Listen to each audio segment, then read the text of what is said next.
pertanyaannya mohon penjelasan dari kitab Wahyu yang berbicara tentang angka 666.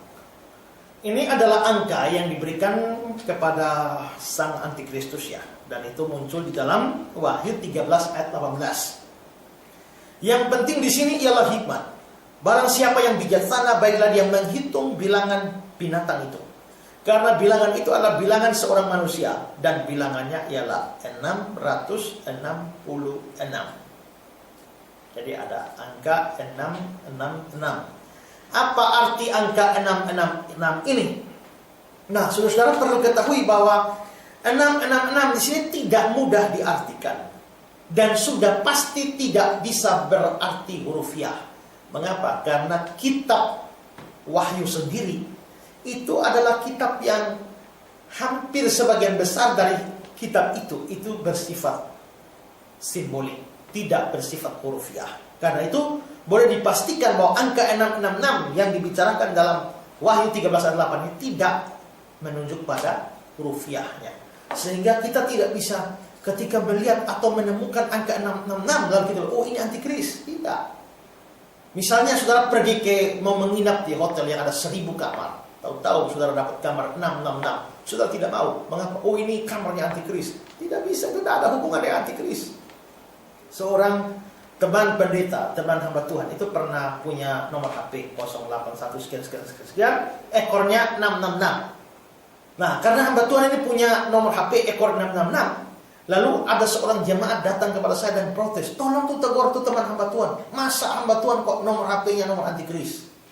Nah, itu kan ngawur saudara ya. Karena apa? Apa hubungannya nomor HP itu dengan antikris? Jadi itu karena apa? Karena menganggap bahwa angka 666 itu adalah sesuatu yang bersifat hurufiah. Sebenarnya tidak. Angka 666 tidak bisa berarti hurufiah. Ini pasti berarti simbolik. Nah, seorang teolog yang namanya Herman Hoeksma, dia mengatakan bahwa ada satu metode penafsiran yang sangat populer tentang hal ini. Itu disebut dengan istilah gematria. Dan ini dimulai oleh seorang bapak gereja kuno yang namanya Irenaeus. Dia mengatakan bahwa huruf-huruf dari bahasa Yunani itu biasanya memang digunakan sebagai bilangan. Dan memang dalam bahasa Ibrani maupun juga Yunani, setiap huruf atau abjad itu mempunyai angka ekuivalen.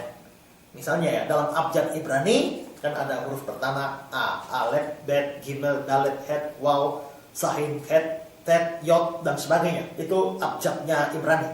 Nah, itu diberikan angka. Jadi misalnya huruf Alef, A-nya Ibrani, itu diberi angka 1. Huruf Bet, itu angkanya 2, nilainya 2. Lalu huruf yang ketiga, Gimel, itu angkanya 3. Lalu Dalet, 4, seterusnya.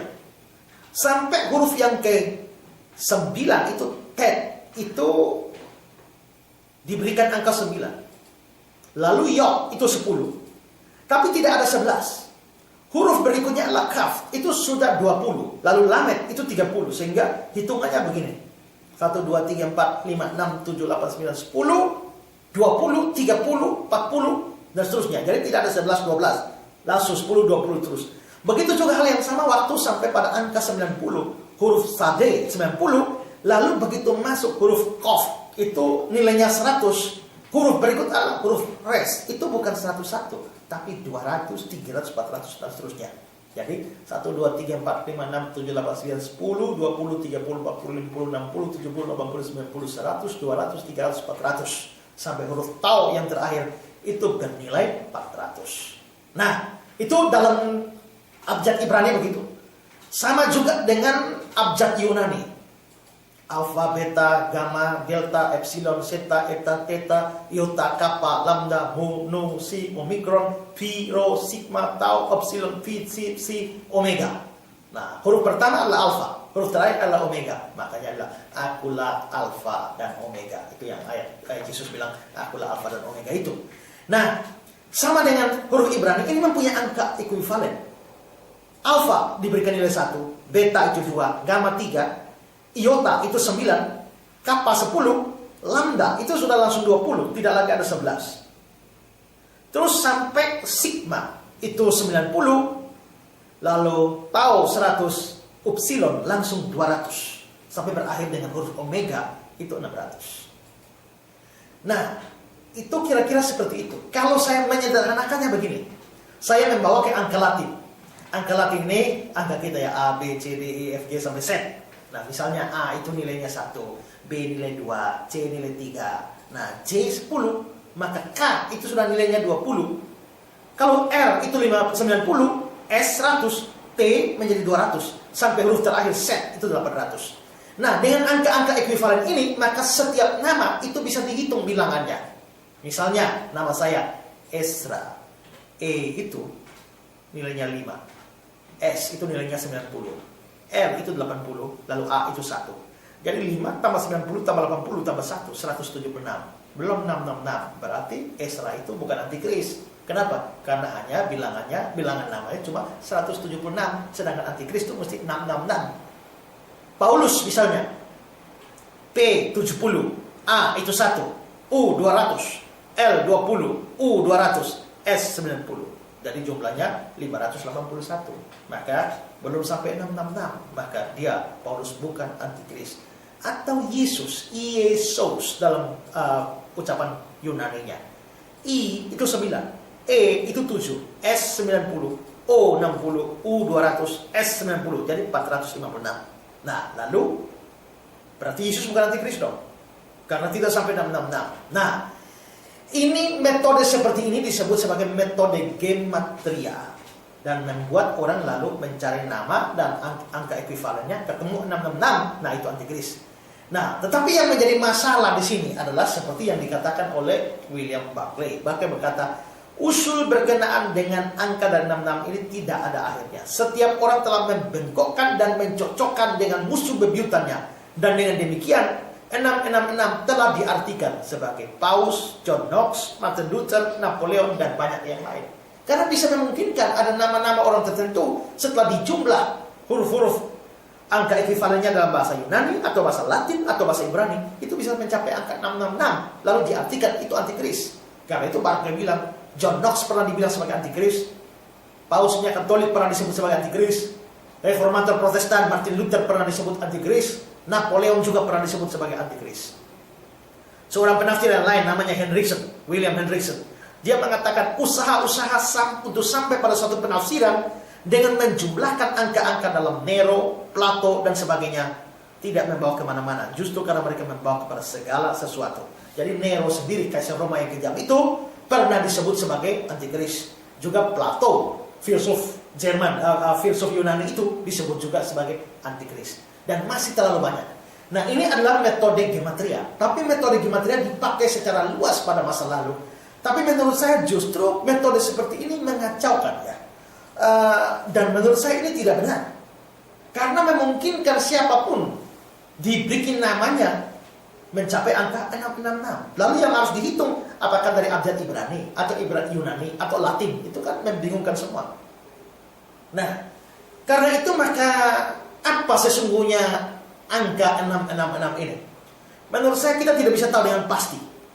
Tapi saya condong kepada pandangan beberapa penafsir yang jelas tidak bersifat hurufiah tapi bersifat simbolik. Misalnya, saya kutip beberapa penafsir, seorang namanya Lenski. Lenski mengatakan 666 3 kali kekurangan dari bilangan 7. Jadi 6 itu kan kurang dari 7 ya.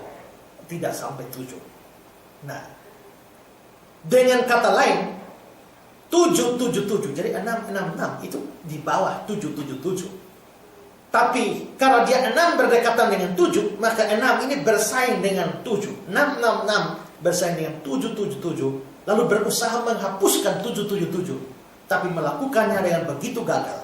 Kegagalannya begitu sempurna atau lengkap, sama seperti perluasan dan pengembangannya dengan mengembungkan atau menyombongkan dirinya sendiri dari 6 menjadi 666.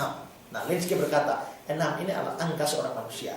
7 itu angkanya Tuhan. Karena manusia dicipta pada hari ke-6, Allah menguduskan semuanya pada hari ke-7. Manusia ini 6. 6 itu mencoba menyembungkan dirinya, mengembangkan dirinya menjadi 6. Tapi sekalipun dia mengembangkan dirinya 3 kali 6, tapi dia tidak pernah bisa mencapai Allah, yakni 777. Itu penafsiran Lenski. Ada penafsiran dari Herman Hoxma berkata, angka 6 itu merupakan bilangan dari makhluk ciptaan. Karena Allah menciptakan alam semesta atau seluruh ciptaan dalam 6 hari. Tapi seluruh minggu bukan terdiri dari 6 hari, tapi dari 7 hari. Dan pada hari yang ke-7 merupakan hari yang dikuduskan dan digunakan bagi Tuhan untuk kemuliaannya. Bahwa di sini digunakan bilangan 6 bukan 7 menunjukkan bahwa ini hanya membicarakan tentang ciptaan, tapi tanpa Allah, tanpa pelayanan, tanpa ibadah kepada Allah, dan juga tanpa usaha untuk memuliakan Allah. Jadi seorang antikris adalah seorang yang tanpa Allah, berjuang melawan Allah, tanpa usaha untuk memuliakan Allah, dan lain sebagainya. Itu penafsiran dari Herman Hoxma. Lalu ada penafsiran dari seorang penafsir lain namanya William Hendrickson. Hendrickson berkata 6 lebih-lebih bukan 7 dan tidak pernah mencapai 7. Itu selalu gagal untuk mencapai kesempurnaan. Artinya itu tidak pernah jadi 7. 6 berarti gagal mencapai target atau kegagalan. 7 berarti kesempurnaan atau kemenangan. Bersukacitalah gereja, kemenangan ada di pihakmu. Bilangan dari binatang itu adalah 666, yaitu kegagalan di atas kegagalan di atas kegagalan. Itu bilangan dari manusia, karena binatang itu bermegah dalam manusia dan dia pasti gagal. Nah, apa kesimpulan dari semua ini? Kesimpulan ini datang dari George Elder Ladd. George Elder Ladd mengatakan, yang terbaik yang bisa kita katakan adalah bilangan dari binatang itu merupakan satu nubuat dari situasi yang akan datang. Tidak seorang pun bisa memecahkan arti dari bilangan itu. Tapi artinya akan menjadi jelas pada satu waktu dia tiba. Maksud dari George Elder Ladd adalah sekarang ini kan atau sang antikristus itu belum muncul. Kita belum tahu, masih kabur pemahaman kita. Nanti kalau dia muncul, baru jelas bagi kita siapa dia sesungguhnya, apa artinya. Itu sama dengan nubuat-nubuat perjanjian lama tentang Yesus Kristus itu kabur bagi orang Yahudi. Tapi begitu Yesusnya datang, nubuat-nubuatnya terlihat dengan jelas itu mengarah kepada Yesus. Demikian juga dengan antikristusnya. Sekarang ada nubuatan tentang dia dan juga angka 666. Kita tidak tahu jelas. Tapi kalau sang antikristus sudah datang, kita akan tahu jelas siapa dia dan apa makna dari 666 ini. Dan itu pandangan dari George Elder Ladd. Ya.